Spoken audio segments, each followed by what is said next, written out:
Bismillahirrahmanirrahim.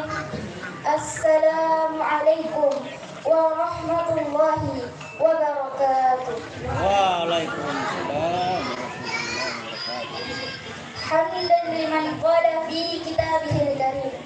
Kuntum khayra ummatin ukhrijat lin-nasi ta'muruna bil ma'rufi wa tanhauna 'anil munkar.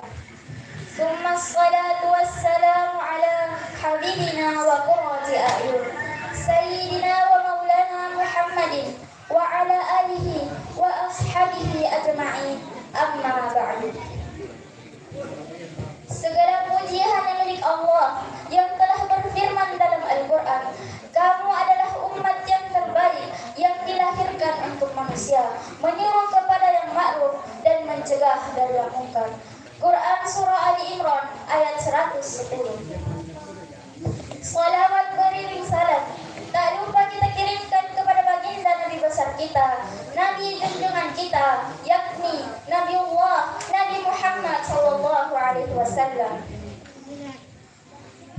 Karena ialah Nabi yang telah membawa kita dari zaman kegelapan menuju zaman yang terang benderang dengan satu konsep, minaz zulumati ila nur atau ila siratin mustaqim.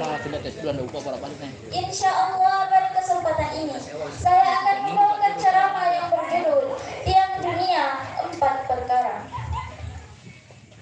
Sebagaimana yang disebutkan dalam kitab Targhibatul Abrani, yang tegak dunia itu ada 4 perkara. Yang pertama, ilmunya para ulama. Yang kedua, pemerintahan yang adil. Yang ketiga, kedermawanan orang-orang kaya. Dan yang keempat, doa orang-orang fakir. Jika tidak dengan ilmunya para ulama, maka binasalah orang-orang bodoh. Dan kalau tidak ada keadilan dari orang-orang yang memegang kekuasaan, niscaya manusia akan saling memakan manusia bagaikan serigala memakan domba. Begitu pula tanpa kedermawanan orang-orang kaya, maka binasalah orang-orang fakir. Dan kalau tanpa doa orang-orang fakir, maka hancurlah langit dan bumi. Dewan Hakim yang mulia, hadirin wal hadirat yang insyaallah dirahmati dan dimuliakan oleh Allah SWT. Kita hidup dan tinggal di negara dan bumi Indonesia di bawah naungan asas Pancasila. Oleh karena itu, kita harus saling tolong-menolong dan bersatu untuk memajukan dan membangun negara kita, baik dari segi lahiriah maupun batiniah. Sebagaimana yang disebutkan dalam kitab Targhibatul Abrani, bahwa para ulama mengemban tugas yang besar, yaitu amar ma'ruf nahi munkar, dan mengajak seluruh manusia untuk memeluk agama Islam dengan penuh iman dan takwa. Oleh karena itu, ulama dengan ilmu yang dimilikinya dapat menyinari hati seseorang sebagaimana matahari menyinari bumi, atau seperti cahaya bulan purnama yang menyibak kegelapan malam. Sudah menjadi keharusan bagi para ulama untuk menyampaikan ilmunya dan tidak boleh menyembunyikannya. Sebagaimana yang diriwayatkan oleh Imam Malik, bahwa pada hari kiamat nanti para ulama akan ditanya apa yang telah diamalkan dari ilmu yang dimilikinya, sebagaimana para nabi akan ditanya tentang umatnya.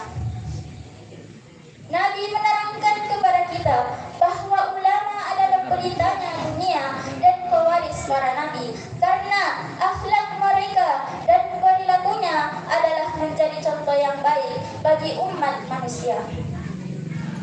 Inilah barangkali sebab yang pertama mengapa ulama menjadi tiangnya dunia. Sebab yang kedua daripada tiangnya dunia adalah pemerintahan yang adil. Mari berdoa semoga pemerintah kita selalu mendapat pertolongan dan petunjuk dari Allah, sehingga selalu berada di jalan yang benar, serta kebijakan-kebijakannya didasarkan atas kemaslahatan dan kesejahteraan rakyat yang dipimpinnya. Nabi SAW bersabda, khairu umaraikum alladzina tuhibbunahum wa yuhibbunakum wa tasiluna alaihim wa yasiluna alaikum.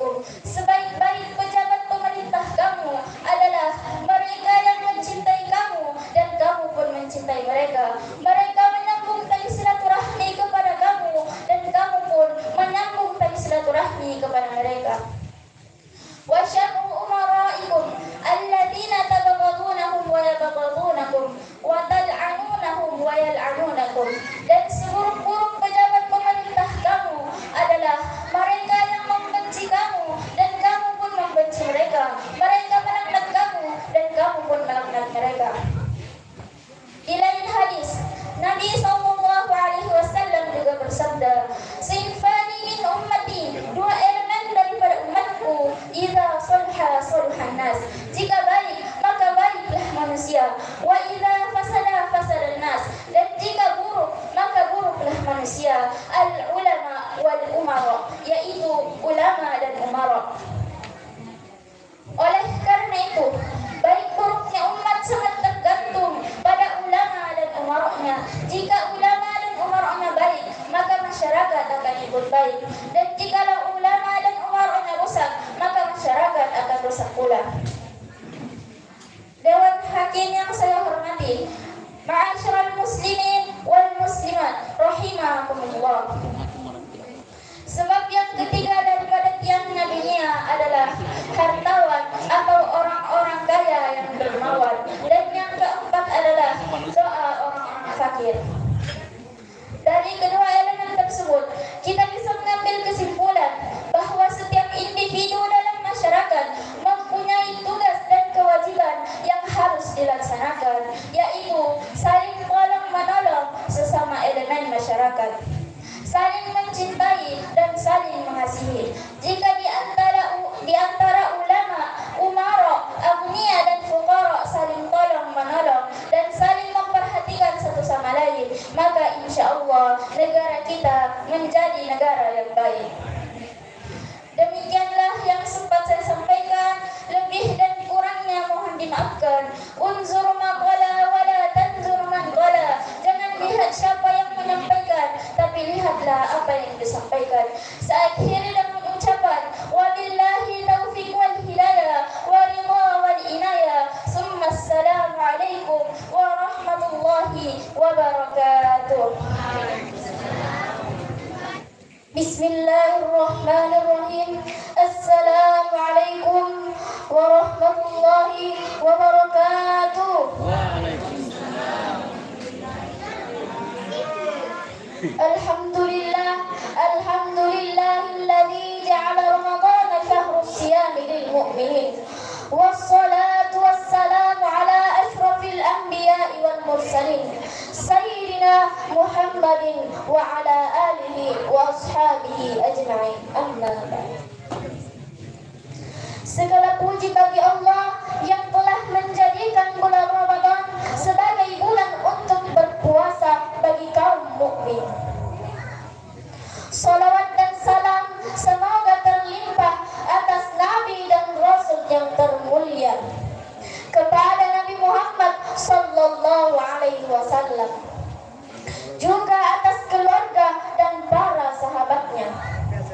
Qala rabbi shrah li sadri wa yassir li amri wahlul 'uqdatam min lisani yafqahu qawli. Pada kesempatan ini saya akan menjelaskan mengenai sifat dan keutamaan sabar. Menurut istilah, sabar adalah menahan diri dari kesusahan dan menyikapinya sesuai syariat, dan akan menjaga lisan dari perbuatan celaan, dan menjaga anggota badan dari perbuatan dosa. Pada dasarnya, sabar berasal dari kata sabara yasbiru, yang artinya menahan diri. Hadirin wal hadirat yang berbahagia, menahan diri di sini memiliki pengertian yang sangat luas. Sabar bisa saja diartikan ketika kita harus bersabar untuk menahan hawa nafsu ini dan itu.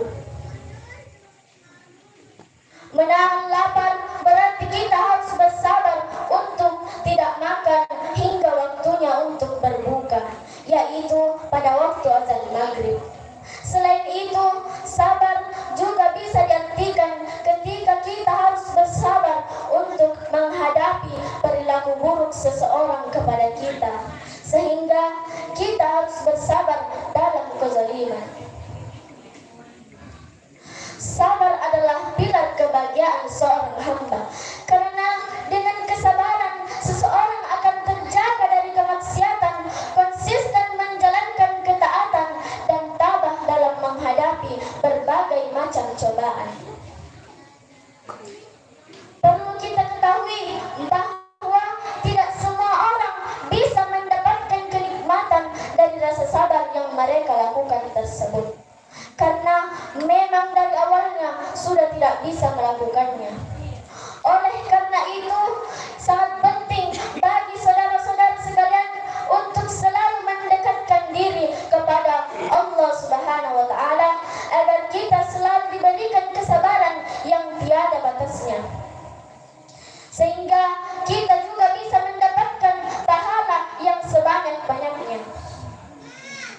Allah Subhanahu wa Ta'ala berfirman dalam Al-Quran surah Al-Baqarah ayat 153 yang berbunyi, A'udzu billahi minasy syaithanir rajim. Bismillahirrahmanirrahim.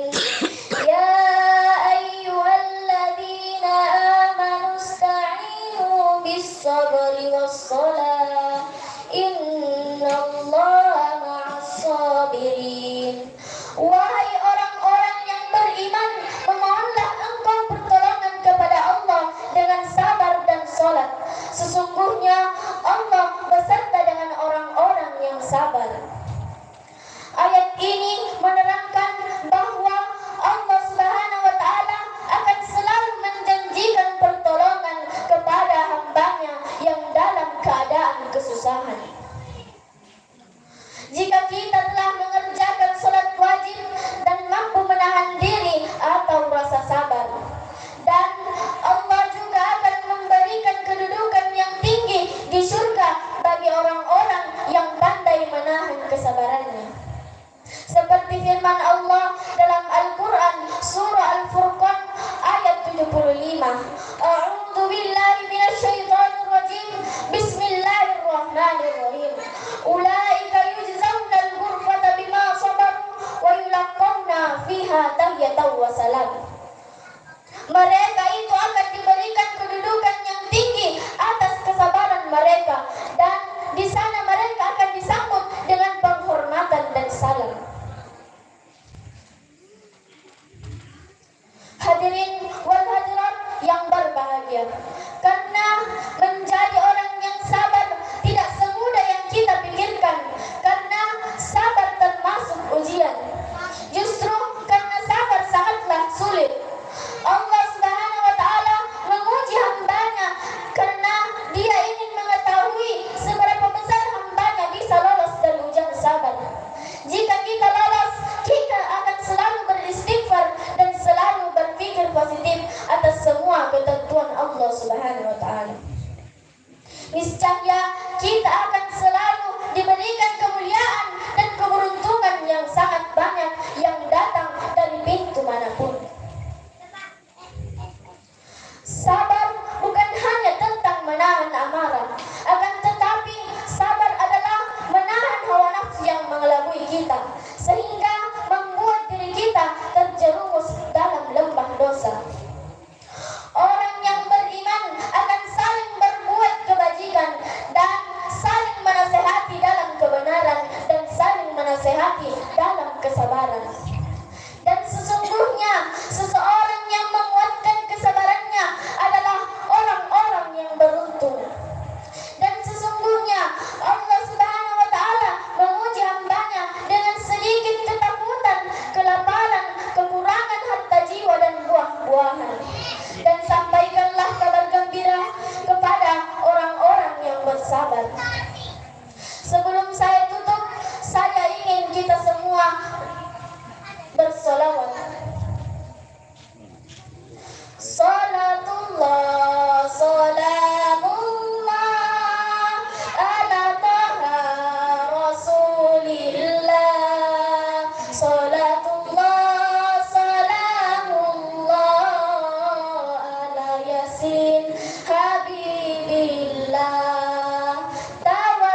kulli mujahidin lillah bi ahlil badri ya Allah. Demikian ceramah singkat yang dapat saya sampaikan. Bila ada kata-kata yang salah, itu datangnya dari saya pribadi. Bila ada kata-kata yang benar, itu datangnya dari Allah Subhanahu wa taala. Wabillahi taufiq wal hidayah. Wassalamualaikum warahmatullahi wabarakatuh. Bismillahirrahmanirrahim. Assalamualaikum warahmatullahi wabarakatuh.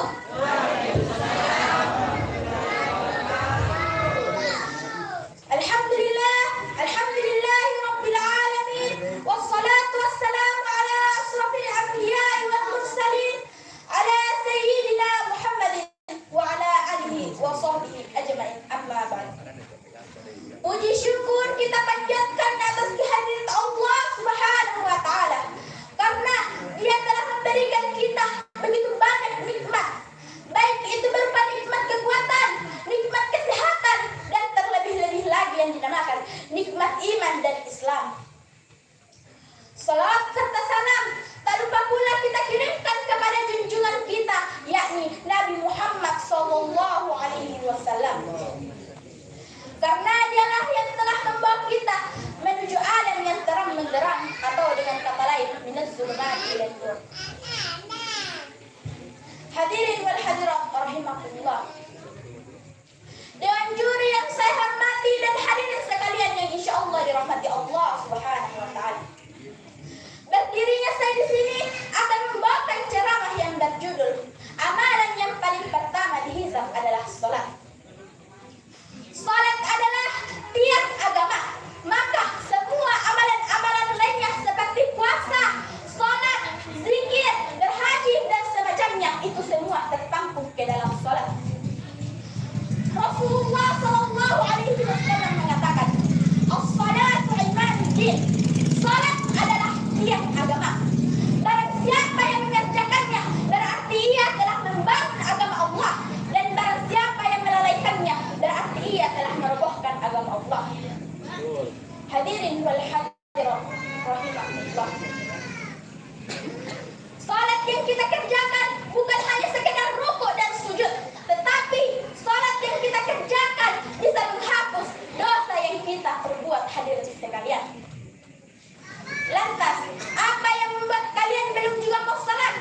Karena kalian kaya, mobil sudah banyak, rumah sudah mewah atau megah. Wallahi dan Allah, mulai dari zamannya Nabi Adam sampai zaman sekarang ini, belum ada yang mengalahkan kekayaan Nabi Isa alaihissalam. Maaf, Nabi Sulaiman alaihissalam. Tetapi dia tetap salat, dia tetap beribadah kepada Allah, karena dia tahu bahwa harta yang ia miliki hanyalah titipan dari Allah Subhanahu wa taala. Lantas, apa yang membuat kalian belum juga mau salat? Karena kalian seorang pemimpin, bupati, gubernur, presiden. Wallahi demi Allah, mulai dari zamannya Nabi Adam sampai sekarang ini, belum ada yang mengalahkan pangkat Rasulullah SAW. Kalau sekarang presiden memimpin satu negara, itu belum ada apa-apanya, hadirin sekalian, dibandingkan Rasulullah memimpin beberapa negara, bahkan memimpin seluruh dunia. Masalah keserangan, Rasulullah juga panglima perang, tetapi dia tetap salat dan tetap beribadah kepada Allah, karena dia tahu bahwa nyawa yang ia miliki hanyalah untuk Allah Subhanahu wa taala. Lantas, apa yang membuat kalian belum juga mau salat? Karena kalian miskin. Wallahi dan Allah, mulai dari zamannya Nabi Adam sampai zaman sekarang ini, belum ada yang mengalahkan kemiskinan Nabi Isa alaihissalam. Apa kan? Yaitu sepasang baju yang melekat pada tubuhnya dan satu buah sisir. Hadirin jamaah takbir insyaallah dirahmati Allah Subhanahu wa taala. Di luar sana, anak zaman sekarang banyak dari mereka yang mengatakan, masih muda jadi zina pakai dulu, masih muda jadi jangan pakai dulu salat, masih muda jadi narkoba pakai dulu. Nanti tua baru salat, nanti tua baru tobat, nanti tua baru istiqomah. mati. Apakah syaratnya mati itu harus tua? Tidak, hadirin sekalian. Bahkan ketika kita dilahirkan ibu kita dan ketika kita dikandung, jika ajal menjemput, maka pada saat itulah kita akan inna lillahi wa inna ilaihi raji'un, bahwa semua milik Allah akan kembali kepada Allah. Rasulullah mengatakan, "Isma syi'ta", hidup sesuka hatimu, tapi ingat, fa innaka mayyit, kamu akan mati, kamu akan menjadi santapan bagi cacing-cacing tanah di bawah ini. Hadirin wal hadirat rahimakumullah. Ketika kita salat dan ketika kita dihisab, maka semua amalan-amalan kita akan ikut bagus. Tapi ketika salat kita rusak, maka semua amalan-amalan kita akan ikut rusak. Hadirin sekalian, sekarang bulan Ramadan, bulan suci dari Allah Subhanahu wa taala yang diturunkan Al-Qur'an. Jadi hadirin sekalian, perbanyaklah salat, zikir, mengaji dan semacamnya. Insya Allah kita akan di akhirat akan mendapatkan syurganya Allah Subhanahu wa taala. Dan sekarang di atas Allah mengunci neraka, mengunci semua pintu neraka. Tidak ada yang tidak. Dan Allah di atas membuka pintu-pintu syurga. Ada 7 pintu syurga yang insya Allah dibukai oleh Allah untuk kita, hadirin sekalian. Hadirin wal hadirat rahimakumullah. Cukup sekian ceramah saya. Wabillahi taufiq wal hidayah. Assalamualaikum warahmatullahi wabarakatuh. Waalaikumsalam. Bismillahirrahmanirrahim. Assalamualaikum warahmatullahi wabarakatuh. Alhamdulillahi rabbil alamin wa bihi nasta'in ala umuri dunya waddin. Wassalatu wassalamu ala asyrafil anbiya'i wal mursalin sayyidina Muhammadin wa ala alihi wa ashabihi ajma'in, amma ba'du. Pertama-tama marilah kita panjatkan puja dan puji syukur kepada Allah Subhanahu wa taala. Karena dengan nikmatnya lah kita masih bisa hadir di tempat yang insya Allah penuh mubarakah ini. Salawat dan salam kita kirimkan kepada junjungan kita Nabiullah Muhammad Sallallahu Alaihi Wasallam yang telah membawa kita dari alam kegelapan menuju alam yang terang benderang seperti pada saat ini. Dengan kata lain, minaz zulumati ilan nur au ila siratil mustaqim. Pada malam ini, izinkan saya menyampaikan sebuah dakwah singkat yang berjudul 3 orang yang rugi di bulan Ramadan. Masyiral muslimin wal muslimat rahimakumullah. Pada saat ini kita berada di bulan Ramadan, di mana pada bulan ini Al-Quran diturunkan, dan pada bulan ini malam Lailatul Qadar berada. Selain itu, bulan Ramadan juga memiliki banyak kemuliaan di dalamnya. Maka dari itu, banyak orang yang berlomba-lomba meningkatkan ibadahnya untuk memperoleh kemuliaan tersebut.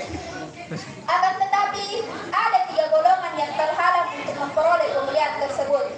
Mereka adalah orang-orang yang merugi. Lalu siapakah mereka?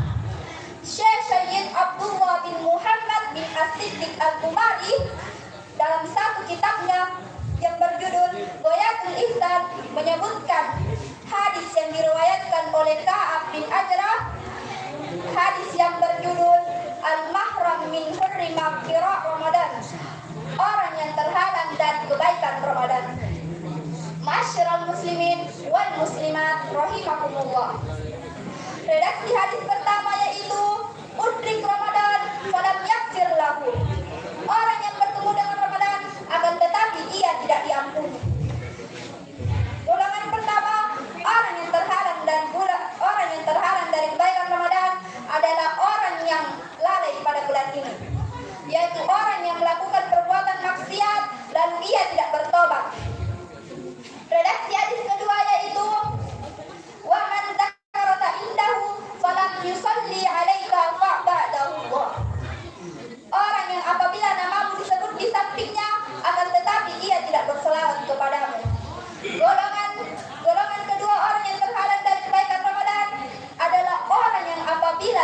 Nabi Muhammad Sallallahu Alaihi Wasallam disebut Allahumma salli ala Sayyidina Muhammad, akan tetapi ia tidak bersolawat kepadanya.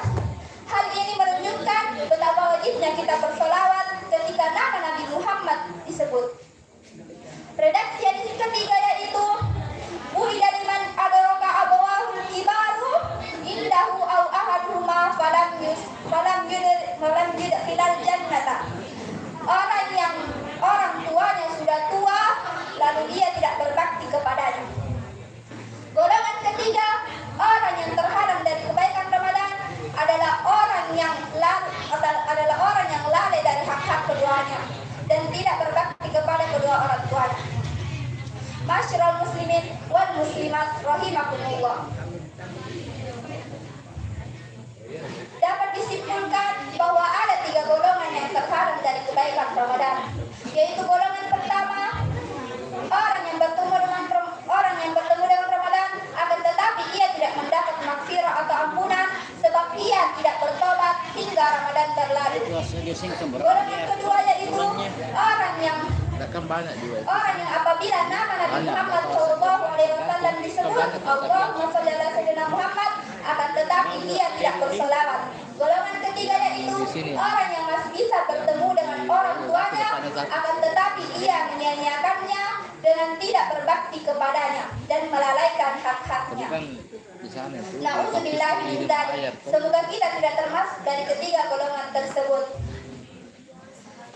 Demikianlah yang bisa saya sampaikan, kurang dan lebihnya mohon dimaafkan. Saya akhiri dengan sebuah hadis. Innallaha yuqbilut taubata min ibadihi ma lam tubdu a'maruhum hanajirahum.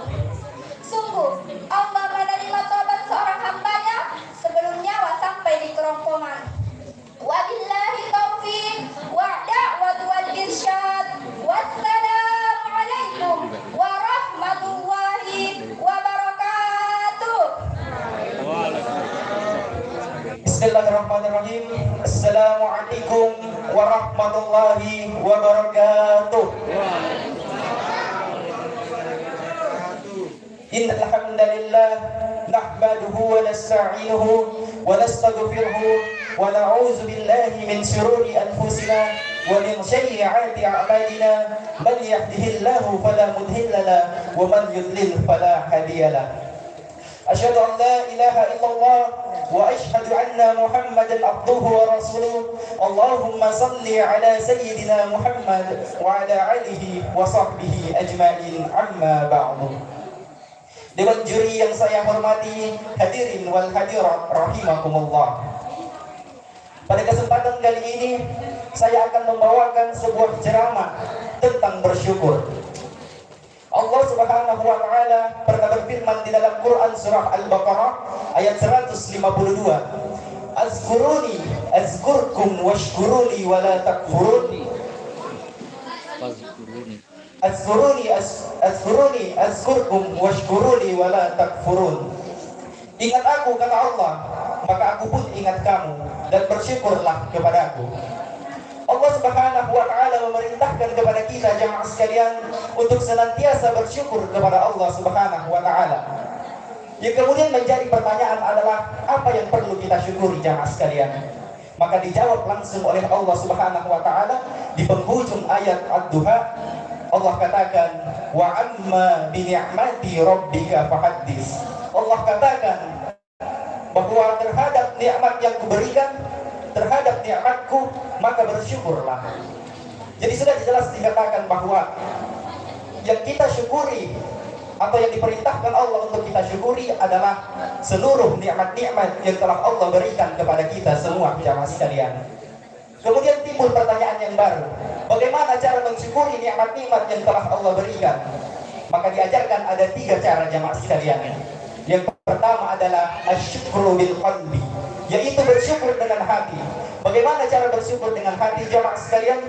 Yaitu dengan cara meyakinkan di dalam hati kita bahwa semua kenikmatan yang kita dapatkan itu hanya bersumber dari Allah Subhanahu wa taala.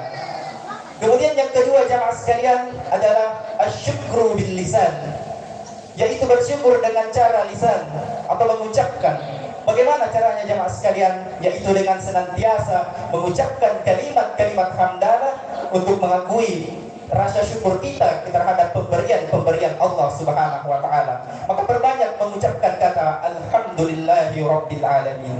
Kemudian yang ketiga jamaah sekalian adalah asyukru bil amal, yaitu bersyukur dengan amal perbuatan. Bagaimana caranya jamaah sekalian?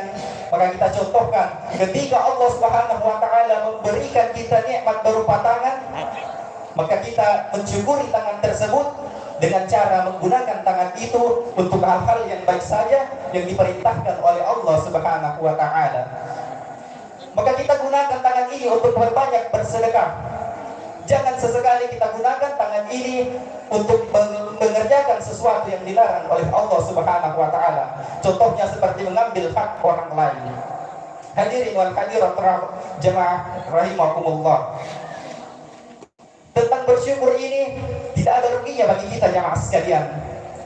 Karena di dalam bersyukur ini kita diberikan beberapa keistimewaan oleh Allah Subhanahu wa taala. Salah satunya sudah dijanjikan oleh Allah Subhanahu wa taala di dalam Al-Qur'an. Allah katakan, "La in syakartum la azidannakum wa la in kafartum inna azabi lasyadid." Kata Allah, ketika kalian bersyukur kepadaku, jika kalian bersyukur kepadaku, kata Allah, maka aku akan tambahkan lebih banyak nikmat kepadamu. Maka nikmat-nikmat akan berlipat ganda kepada kita semua jamaah sekalian ketika kita menjadi hamba yang abadan syakura atau hamba-hamba yang pandai bersyukur. Namun kata Allah, jika kalian kufur terhadap nikmat yang telah kuberikan, maka inna azabi lasyadid, sesungguhnya azabku sangatlah pedih. Maka mari jamaah sekalian, kita semua untuk senantiasa menanamkan pada diri kita untuk senantiasa bersyukur kepada Allah Subhanahu wa taala. Karena jika kita menghitung banyaknya nikmat-nikmat yang telah Allah berikan, maka kita tidak akan bisa mampu menghitungnya jamaah sekalian. Sebagaimana dikatakan Allah Subhanahu wa taala, "Wa in ta'uddu ni'matallahi la tuhsuha, innallaha laghafurur rahim." Dan ketika kalian menghitung-hitung seluruh nikmat yang telah kuberikan, maka la tuhsuha, sekali-kali kalian tidak akan mampu untuk menghitungnya. Karena semua nikmat yang kuberikan kepada kalian itu sangatlah banyak dan tidak akan mampu kalian hitung. Karena sesungguhnya Allah Subhanahu wa taala Maha Pengampun dosa lagi Maha Penyayang kepada seluruh hamba-hambanya. Sehingga kita beruntung sebagai hamba yang pandai bersyukur jamaah sekalian karena mendapatkan keistimewaan atau keutamaan yang telah dijanjikan oleh Allah Subhanahu wa taala. Mungkin hanya sekian yang dapat saya sampaikan pada kesempatan malam hari ini. Kurang dan lebihnya mohon dimaafkan. Hasbunallah ni'mal wakil, ni'mal maula wa ni'mal nasir. Bismillahilladzi la yadurru ma'ismihi syai'un fil ardi wa la fis sama'i wa huwas sami'ul alim. Subhanakallahumma wa bihamdik asyhadu an la ilaha illa anta wastaghfiruka wa atubu ilaik. Wassalamu alaikum warahmatullahi wabarakatuh. Bismillahirrahmanirrahim. Assalamualaikum warahmatullahi wabarakatuh. Waalaikumsalam warahmatullahi wabarakatuh. Alhamdulillah, alhamdulillah hamdan syakirin. Wassalatu wassalamu ala khairil anam Sayyidina Muhammadin wa ala alihi wa ashabihi ajmain, amma ba'd.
Sebagaimana yang kita ketahui bahwa semua manusia memiliki nafsu yang senantiasa mendorongnya untuk berbuat buruk.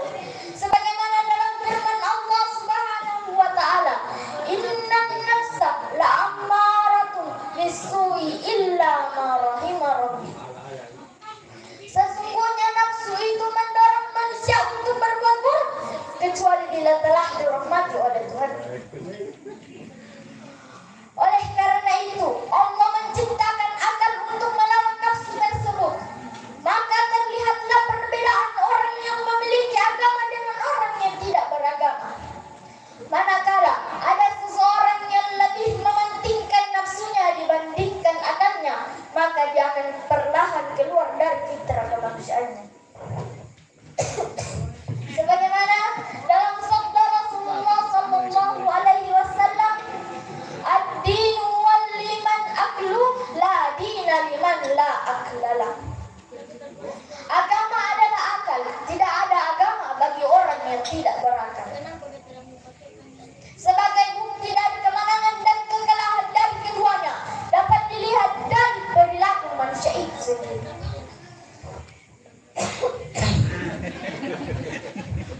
Kita banyak mendengar kejahatan terjadi di mana-mana, seperti pencurian, pembunuhan, dan perzinahan. Hal ini disebabkan karena manusia ini tidak mempergunakan akalnya, melainkan menuruti hawa nafsunya belaka. Seseorang yang berhasil didorong oleh hawa nafsunya, umpamanya seperti mencuri, maka akan mendapatkan balasan yang lebih besar dibandingkan pihak yang dirugikannya. Belum lagi siksa akhirat. Yang kedua adalah setan. Setan adalah satu-satunya makhluk yang membangkang perintah Allah Subhanahu wa taala untuk bersujud kepada Adam. Oleh karena itu, Allah menyampaikan kepada Adam,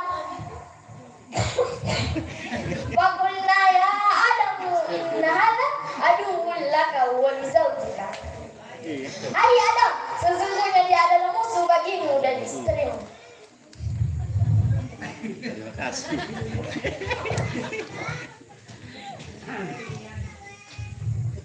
Kemudian Allah mengusir iblis dari surga. Iblis pun bermohon, "Qala anzirni ila yaumi yub'atsun." Bertangguhlah saya sampai mereka dibangkitkan. Kemudian Allah menerima permohonan iblis. Qala innaka minal munzirin. Sesungguhnya kamu termasuk orang-orang yang diberi tangguh. Bagaimanakah cara setan menggoda manusia? Mari kita dengarkan di dalam pengakuannya. "Saya akan mendatangi mereka dari depan, belakang, kanan, dan kiri mereka." Dewan Hakim yang mulia, yang insya Allah dirahmati oleh Allah Subhanahu wa taala, serta hadirin wal hadirat yang insya Allah dirahmati oleh Allah. Konon, jika ada orang azan, setan lari sejauh azan dikumandangkan. Tetapi setelah azan, setan kembali dan menggoda orang yang sedang beribadah. Maka jangan heran apabila ada orang yang mulai dari takbirnya sampai salam terakhirnya tidak ada yang diingat selain sandal barunya yang ada di luar masjid. Dan sebagainya. Oleh karena itu, kita diperingatkan untuk melapor kepada Allah Subhanahu wa taala. Apa laporan kita bila ada timbul di pikiran kita bahwa setan itu tidak ada di masjid karena ini adalah rumah Allah Subhanahu wa taala? Apa kata setan? "Saya akan menghalangi, menggoda-godamu dari jalannya yang lurus." Dari jalannya yang lurus.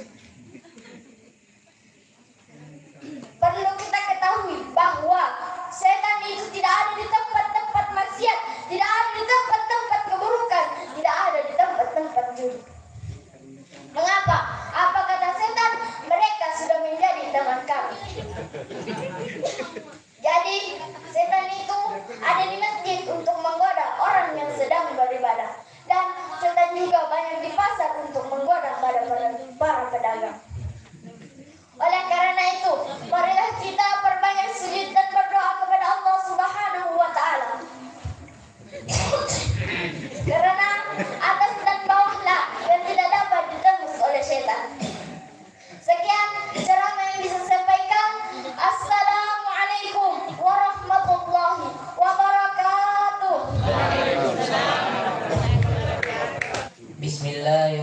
Bismillahirrahmanirrahim. Assalamualaikum warahmatullahi wabarakatuh.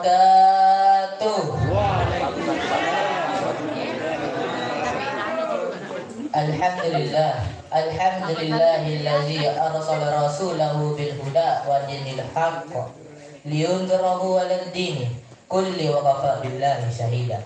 Assalatu wassalamu ala asrafil anbiya'i wal mursalin Sayyidina Muhammadin wa ala alihi wa ashabihi ajma'in, amma ba'd. Pertama-tama, yang paling pertama, yang lebih pertama daripada cinta pertama, yaitu mari kita tingkatkan rasa syukur kita kepada Allah Subhanahu wa taala. Karena dialah Allah yang telah memberikan kita nikmat, entahkah itu nikmat kesehatan, nikmat kekuatan, lebih-lebih lagi nikmat iman dan takwa kita di hadapan Allah Subhanahu wa taala.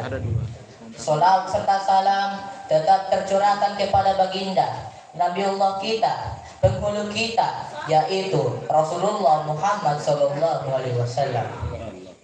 Karena beliau yang rela mengorbankan segala-galanya, yang rela mengorbankan hartanya, mengorbankan jiwanya, yang rela dihujani beribu-ribu anak panah, bukan demi siapa-siapa hadirin sekalian, bukan demi anak dan cucunya, bukan demi sahabat-sahabatnya, sahabat-sahabatnya, la Hamzah, la Fatimah, bukan untuk Hamzah, bukan untuk Fatimah, tetapi demi kita sebagai umat hadirin sekalian. Tetapi kita sebagai umat tidak pernah memberikan sholawat kepada beliau. Apa kata beliau? Sekikirnya umatku ialah orang yang tidak mempersalawat kepadaku. Apakah kita mau dibilang kikir oleh beliau? Apakah kita mau dibilang kikir oleh Rasulullah Sallallahu Alaihi Wasallam? Maka marilah kita senantiasa mengiringi sholawat kepadanya. Cukup dengan Allahumma sholli ala Sayyidina Muhammad wa ala ali Sayyidina Muhammad. Insyaallah pada kesempatan malam hari ini saya akan membawakan ceramah yang bertema berita dalam kubur. Malam pertama di tempat yang gelap, di tempat yang mana tidak pernah ditinggal oleh satupun manusia, tetapi kita semua pasti akan melalui dan merasakannya. Perlahan-lahan ulat-ulat cacing-cacing tanah datang meroti kulit kita. Kulit selama ini kita pakaikan sabun yang lembut. Kulit selama ini kita sombongkan. Kulit selama ini kita pakaikan skincare yang mahal sebelum ruh ini keluar tubuh kita. Tetapi apabila ruh ini keluar dari tubuh kita, maka kulit selama ini kita sombongkan, kulit selama ini kita banggakan akan jadi santapan cacing-cacing tanah. Hancur berkeping-keping hari demi hari. Yang pertama kali membusuk ialah mata hadirin sekalian. Mengapa mata pertama kali membusuk? Mengapa bukan pertama kali membusuk ialah tangan? Mengapa bukan pertama kali membusuk ialah telinga? Karena mata ini bersih cairan. Jika cairan ini mengering, membusuk, berlobang, kemudian usus sebulan dalam tanah, mulai dari kemasukan air, kemasukan angin meletus, pecah, datanglah cacing-cacing tanah memakan habis sumsum, darah, jantung, empedu, habis dimakan cacing-cacing tanah. Tinggallah tulang muti ini dimakan oleh tanah, ditelan oleh zaman. Sampai masanya datanglah Asy bin Wa'il membawa tulang muti itu sambil berkata, "Ya Muhammad, hayyu hiya rabbuka al-adzal idham ba'da bananiya atau warahmah." Apakah Tuhan sanggup menghidupkan tulang muti ini? Muhammad pun tinggal diam, tidak dapat menjawab pertanyaan Asy bin Wa'il. Sampai masanya datanglah malaikat Jibril turun membawa wahyu yang berbunyi, "Qul yuhyalladzi anshaha awwala marra." Qul, katakanlah kepada Muhammad, kepada mereka yang sekuler, liberal, yang tak percaya bahwa tulang muti ini akan dibangkitkan lagi. Yuhyalladzi anshaha awwala marra, yang membangkitkan adalah Allah, yang menciptakan adalah Allah. Yang pertama kali menciptakan tidak ada menjadi ada, dan setelah ada menjadi tidak ada. Itulah kuasa Allah Subhanahu wa taala. Kaum muslimin dan muslimat rahimahullah. Ketika kita menghadap Allah, kita akan tegak hadirin sekalian. Mengapa kita tegak? Mengapa kita tidak duduk pada saat ini? Karena kita bukan tamu kehormatan di sisi Allah Subhanahu wa taala, tetapi kita adalah hamba yang membuat dosa-dosa di hadapan Allah Subhanahu wa taala. Tua, muda, miskin, kaya, sama derajatnya di hadapan Allah Subhanahu wa taala. Yang membedakan adalah amal ibadah kita di hadapan Allah Subhanahu wa taala. Dan marilah kita senantiasa memperbanyak bekal kita di hadapan Allah Subhanahu wa taala. Bukan bekal yang berupa makanan, bukan bekal yang berupa harta yang banyak, harta yang limpah, bukan bekal sebenarnya yang mobil yang banyak, tetapi bekal yang sebenarnya adalah watazawwadu fa inna khairuz zadi taqwa. Watazawwadu, berbekallah kalian kata Allah, berbekallah kalian semua sebelum menjumpaiku kata Allah, fa inna khairuz zadi taqwa. Sesungguhnya bekal yang paling baik di sisi Allah tiada lain hanyalah takwa. Kaum muslimin dan muslimat rahimakumullah. Dan marilah kita senantiasa bertakwa di sisi Allah Subhanahu wa taala. Sebelum ajal menjemput kita, sebelum kematian itu menjemput kita, dan apabila ajal itu menjemput kita, maka kita tidak bisa akan membentuk sesaat pun. Jangan katakan saya masih muda, saya masih ganteng, saya masih cantik. Ingat, syarat kematian itu tidak harus muda, syarat kematian itu tidak harus tua, tidak harus berjenggot, tetapi syarat kematian itu apabila tamu itu datang, tamu yang tak diundang, siapakah dia? Dia ada disebut dengan ajal. Allah Subhanahu wa taala berfirman, "Iza jaa ajaluhum," apabila ajal itu telah tiba, maka la yastakhiruna sa'atan, dan tidak bisa lagi dimajukan sesaat pun, wala yastaqdimun, dan tidak dapat lagi dimundurkan sesaat pun. Dan apabila ajal itu telah tiba, maka kita akan segera memasuki pintu, yaitu pintu maut. Pintu maut itu tidak seperti pintu rumah kita, pintu masjid kita yang lolos memasuki 1 orang, 2 orang, bahkan 3 orang. Tetapi pintu maut itu bisa lolos memasuki ratusan orang, jutaan orang, bahkan ribuan orang bisa juga serentak masuk di pintu, yaitu pintu maut. Allah Subhanahu wa taala berfirman, "Al-mautu bab," mati itu adalah pintu. Wa kullun nasi dakhil, setiap manusia, seluruh manusia pasti akan melalui pintu, yaitu pintu maut. Wa anta qutul maut, sedangkan kamu adalah calon-calon untuk mati. Baik itu calon presiden, baik itu calon DPR, semua pasti akan melalui pintu, semua pasti akan merasakan namanya kematian. Karena kullu nafsin za'iqatul maut, setiap yang bernyawa, setiap yang bernapas di muka bumi ini pasti akan merasakan namanya kematian. Hadirin sekalian, kaum muslimin dan muslimat rahimakumullah. Tetapi apakah kematian itu adalah ujian Allah, murka Allah Subhanahu wa taala? Tetapi apakah kematian itu adalah laknat Allah Subhanahu wa taala? Bukan, hadirin sekalian, tetapi kematian itu adalah ujian Allah Subhanahu wa taala. Jadi Allah menjadikan adanya kematian untuk menguji kita, hadirin sekalian. Semisalnya, jika ada keluarga kita yang dijemput oleh kematian, nenek kita, kakek kita, ibu atau bapak, jangan stres, jangan pusing, tetapi anggaplah itu adalah ujian Allah Subhanahu wa taala. Ujian Allah Subhanahu wa taala. Apakah Allah Subhanahu wa taala membenci kita, hadis sekalian? Karena Allah Subhanahu wa taala memberi kita ujian. Tetapi apakah Allah Subhanahu wa taala murka kepada kita karena Allah Subhanahu wa taala memberi kita ujian? Tidak, hadis sekalian. Allah Subhanahu wa taala memberi kita ujian karena Allah cinta kepada kita, Allah sayang kepada kita, Allah ingin kita bersujud di hadapannya, hadis sekalian. Tidak mungkin Allah Subhanahu wa taala memberi kita ujian dari batas kemampuan kita. La yukallifullahu nafsan illa usaha. La yukallifullahu nafsan. Allah tidak membebani seorang hamba illa usaha, kecuali dengan kesanggupan yang seorang hamba. Hadirin kaum muslimin dan muslimat rahimakumullah. Dan marilah kita senantiasa mendekatkan diri kepada Allah Subhanahu wa taala. Bagaimana caranya kita mendekatkan diri kepada Allah Subhanahu wa taala? Dengan melaksanakan salat. Karena salat adalah janji kita kepada Allah Subhanahu wa taala. Bukan janji antara satu dengan lain, bukan janji antara laki-laki dengan perempuan, bukan janji antara pejabat dengan rakyat, tetapi janji antara hamba dengan Allah. Andai kata janji itu tidak diakui, maka gugurlah kita dalam kandungan ibu. Andai kata janji kita tidak diakui, maka kita tidak akan bisa merasakan nikmat kesehatan, hadirin sekalian. Apa janji kita, hadirin sekalian? Al-ahdul ladzi bainana wa bainahumus shalah. Al-ahdul ladzi bainana, ikatan janji Allah dengan hambanya tiada lain hanyalah wa bainahumus shalah, hanyalah salat. Wa man tarakaha, dan barang siapa mengingkarinya maka faqad kafara jiharo, maka kafir secara terang-terangan. Hadirin sekalian, nauzubillah min dzalik. Kita sudah berjanji bahwa kita akan sujud kepada Allah. Kita sudah berjanji bahwa kita akan menyembah Allah Subhanahu wa taala. Kita mengingkari janji itu, maka kita akan termasuk golongan orang-orang munafik. Sedangkan orang munafik itu kata Allah, innal munafiqina fid darki asfali minan nar. Innal munafiqina, sesungguhnya orang munafik itu fid darki asfali minan nar, dan akan diletakkan, dimasukkan ke dalam neraka paling dalam sedalam-dalamnya. Hadirin sekalian, nauzubillah min dzalik. Maka apalagi juga belum kita mau sholat, karena pangkat itu kan tinggi.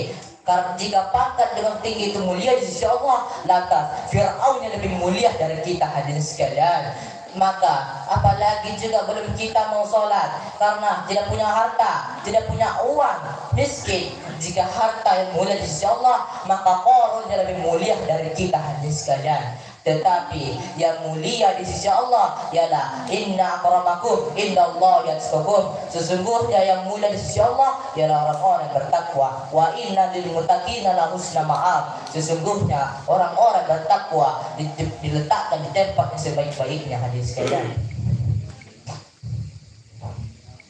demikianlah ceramah yang saya sampaikan. Saya akhiri dengan ucapan wabillahi taufiq wal hidayah. Assalamualaikum warahmatullahi wabarakatuh. Waalaikumsalam. Bismillahirrahmanirrahim.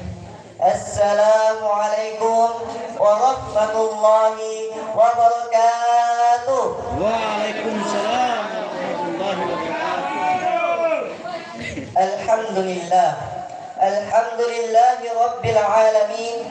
Assalatu wassalamu ala ashrafil anbiya'i wal mursalin Sayyidina Muhammadin wa ala alihi wa ashabihi ajma'in. Amma ba'd. Alhamdulillah, mari kita panjatkan puji syukur kehadirat Allah Subhanahu wa taala karena masih memberi kita kesempatan untuk hadir di tempat yang mubarakah ini. Dan tak lupa pula kita kirimkan salawat dan salam kepada baginda kita ialah Nabiullah Muhammad sallallahu alaihi wasallam. Allahumma shalli wa sallim wa barik. Wa'asyiral muslimin rahimakumullah. Bulan suci Ramadan.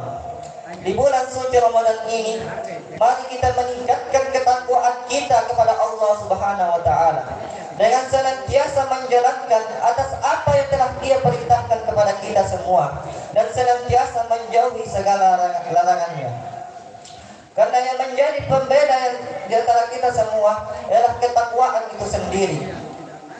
Dan perlu kita ketahui, ada satu komponen yang tidak bisa lepas dan tak akan pernah lepas dari ketakwaan itu sendiri.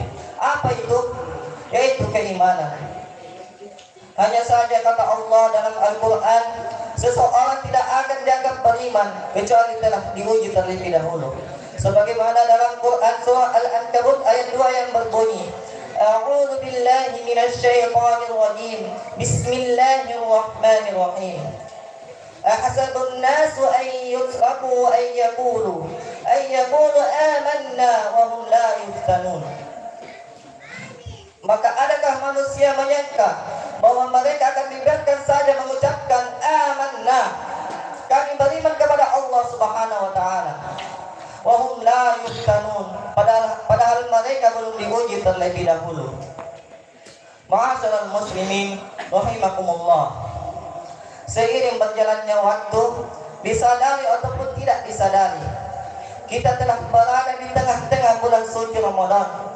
Sebagaimana dalam salah satu riwayat bahwasanya Rasulullah sallallahu alaihi wasallam menyampaikan sabdanya di hadapan para sahabatnya pada akhir bulan Sya'ban, satu hari sebelum masuknya bulan suci Ramadan. Ayyuhan nasu qad adallakum syahrul azim, syahrul mubarak, syahrun fi lailatin khairun min alfi syahr. Wahai sekalian manusia, sungguh kalian telah dinaungi bulan yang mulia, bulan yang penuh berkah, bulan yang di dalamnya terdapat satu malam yang lebih baik dari 1000 bulan. Ja'alallahu siyamahu fardatan, di mana Allah mewajibkan berpuasa di dalamnya. wa qiyaman laili tatawwu'an, dan menganjurkan salat sunnah pada malam harinya. Man taqarraba fihi bi khaslatin minal khair, barang siapa yang mendekatkan diri kepada Allah dengan satu kebaikan, kana kaman idda'u fardatan fi ma siwa, maka pahalanya sama dengan satu ibadah fardu. Waman adda li fihi faridatan, barang siapa yang melakukan satu ibadah fardu, kana kaman idda'u sab'ina faridatan fi ma siwa, maka pahalanya sama dengan 10 kali ibadah fardu. Ma'asyiral muslimin wa muslimat rahimakumullah.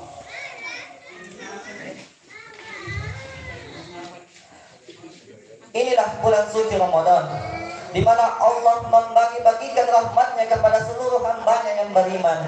Oleh karena itu, mari kita sambut kedatangannya dengan penuh kebahagiaan. Karena Rasulullah Sallallahu Alaihi Wasallam bersabda, "Man fariha bidukhulil Ramadan," barang siapa yang berbahagia dengan kedatangan bulan suci Ramadan, harramallahu jasadahu 'alan niran, maka Allah mengharamkan jasadnya disentuh oleh api neraka. Hadirin wal hadirat rahimakumullah. Ada salah satu riwayat yang tak lupa dari sahih atau tidaknya, disebutkan dalam kitab Irsyadul Ibad ila Sabilir Rasyad, bahwasanya ada salah seorang yang bernama Muhammad. Ketika di luar Ramadan, ia senantiasa melakukan kemaksiatan, bahkan ibadah jarang ia lakukan. Tetapi ketika masuk bulan suci Ramadan, ia senantiasa menghiasi dirinya dengan pakaian yang rapi, dan senantiasa mengganti atau mengqada salatnya. Dan kemudian hari dia meninggal dunia, dan dimimpikan oleh seseorang dan bertanya, "Ma fa'alallahu bika?" Apa yang dilakukan Allah padamu? Ia menjawab, "Wa qali hurmati Ramadan." Allah telah mengampuni dosa-dosaku dengan kemuliaan bulan suci Ramadan. Wa'asyiral muslimin rahimakumullah. Mungkin itulah yang dapat saya sampaikan. Kurang lebihnya mohon dimaafkan. Akhirul kalam, wallahul musta'an wa alaihi tiklan. Assalamualaikum warahmatullahi wabarakatuh. Bismillahirrahmanirrahim. Assalamualaikum warahmatullahi wabarakatuh. Waalaikumsalam warahmatullahi wabarakatuh. Alhamdulillah, alhamdulillahillazi khalaqal insana ma lam ya'lam, wa bihi nasta'inu ala umuri dunya waddin, wassalatu wassalamu ala asrafil anbiya'i wal mursalin, sayyidina Muhammadin wa ala alihi wa ashabihi ajma'in. Amma ba'd. Tiada kata yang paling utama kita ucapkan melainkan alhamdulillah. Alhamdulillahirabbil alamin. Karena kalimat ini yang kita ucapkan sebagai tanda terima kasih dan syukur kita atas kehadirat Allah Subhanahu wa taala. Karena adalah Allah yang tak pernah bosan memberikan nikmatnya kepada kita. Entahkah itu nikmat kesehatan, nikmat kesempatan, dan lebih-lebih lagi nikmat hidup dan takwa kita kepadanya. Salawat dan salam kepada junjungan kita, penghulu kita, kekasih hati kita, yakni baginda Nabi besar Nabi Muhammad sallallahu alaihi wasallam.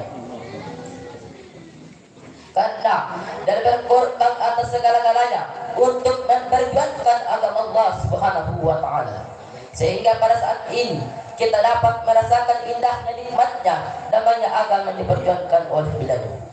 Ya, insya Allah kesempatan pada malam hari ini saya akan membawakan ceramah bertema mensyukuri nikmat Allah Subhanahu wa taala. Kaum muslimin dan muslimat rahimakumullah. Syukur adalah salah satu sifat yang terpuji di sisi Allah Subhanahu wa taala. Dan syukur adalah salah satu sifat yang tergolong dengan orang-orang beriman dan bertakwa kepada Allah Subhanahu wa taala. Dengan memahami bahwa segala sesuatu yang diberikan kepada kita semua yang perlu kita syukuri. Sebagaimana kalau manusia tidak pandai-pandai mensyukuri nikmat Allah, maka tunggulah azab yang sangat pedih. Allah Subhanahu wa taala berfirman, "La in sakartum la azidannakum wa la in kafartum inna azabi lasadid." La in sakartum la azidannakum. Barang siapa bersyukuri nikmatku kata Allah, maka Allah akan menambahkan lebih banyak lagi. Tetapi wala in kafartum inna azabil lasadid. Dan barang siapa tidak bersyukurinya, maka tunggulah azab yang sangat pedih. Kaum muslimin dan muslimat rahimakumullah. Karena kamu sudah berpikir bahwa segala sesuatu Allah berikan kepada kita semua yang perlu kita syukuri. Sebagaimana kala-kala manusia tidak dapat mensyukuri nikmat Allah, maka tunggulah azab sangat pedih.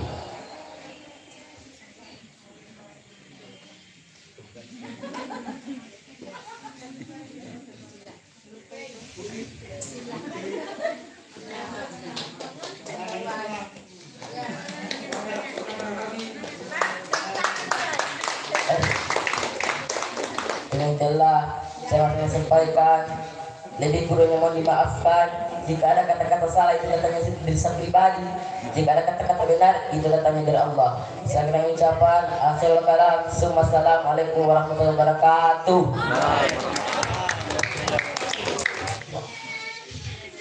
Bismillahirrahmanirrahim. Assalamualaikum warahmatullahi wabarakatuh. Waalaikumsalam warahmatullahi wabarakatuh. Alhamdulillah rabbil alamin. Wassalatu wassalamu ala asrafil anbiya'i wal mursalin.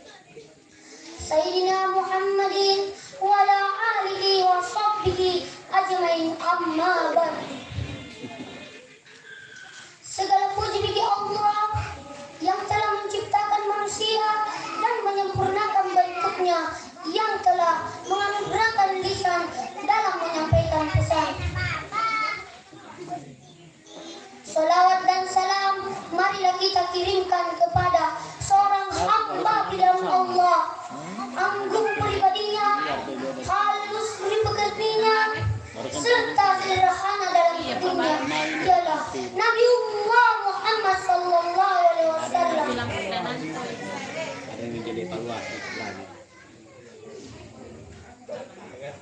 Yang terhormat para dewan juri, yang terhormat para hadirin yang dirahmati Allah. Insya Allah pada kesempatan ini saya akan membawakan ceramah yang berjudul kematian. Bagus ini, bagus. Kita hidup di dunia ini, terkadang kita lupa dengan kematian. Padahal mati itu adalah suatu yang pasti. Kiai pasti mati, apalagi petani. Bangsa pasti mati, apalagi pejabat. Yang muda pasti mati, apalagi yang tua. Allah Subhanahu wa taala berfirman, A'udzu billahi minasy syaithanir rajim. Bismillahirrahmanirrahim. Allazi khalaqal mauta wal hayata liyabluwakum ayyukum ahsanu amala wa huwal azizul ghafur. Shadaqallahul azim. Yang artinya Allah yang menjanjikan kematian dan hidup supaya Dia menguji kamu. Siapakah di antara kamu lebih baik amalnya, dan Dialah Maha Perkasa lagi Maha Pengampun. Lalu kenapa masih ada orang yang terkadang semasa hidupnya tidak pernah sholat, padahal sholat itu tiang agama? Kaum muslimin rahimakumullah, kematian tidak akan pernah bisa kita hindari, sebagaimana dikatakan dalam surah Al-Imran ayat 185 yang berbunyi, Kullu nafsin za'iqatul maut, yang artinya setiap yang bernyawa akan merasakan mati.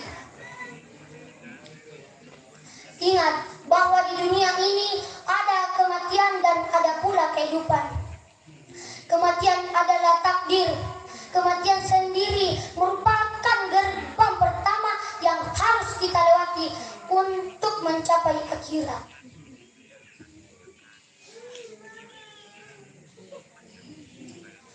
Sesungguhnya di dalam kematian terdapat rasa sakit yang luar biasa. Nyawa kita dicabut, nafas kita akan tersenggal, mulut terkunci, anggota badan kita tanpa daya, dan pintu tobat pun ditutup. Oleh sebab itu, tanyakan pada diri kita sendiri, sudah siapkah kita menghadapi kematian? Belum. Sudah cukupkah bekal kita selama ini? Layakkah kita ditempatkan di dalam surga? Kaum muslimin rahimakumullah. Jadi, apa yang mau disombongkan di dunia ini? Biar harta kita setinggi langit, jabatan kita setinggi gunung, itu semua akan ditinggalkan apabila kita sudah meninggal. Harta tidak ada sedikit pun dibawa kalau kita meninggal. Mudah-mudahan kita termasuk orang-orang yang beriman yang dirindukan oleh surga. Mudah-mudahan kita semua meninggal dalam keadaan husnul khatimah. Amin ya rabbal alamin. Sebagai kesimpulan, berbuatlah baik biar secuil seakan-akan kematian sudah ada di depan kita. Mungkin sampai di sini ceramah yang saya sampaikan, lebih dan kurangnya mohon dimaafkan. Kalau ada kata-kata yang salah, itu datangnya dari saya pribadi. Kalau ada kata-kata yang benar, itu datangnya dari Allah Subhanahu wa taala. Assalamualaikum warahmatullahi wabarakatuh.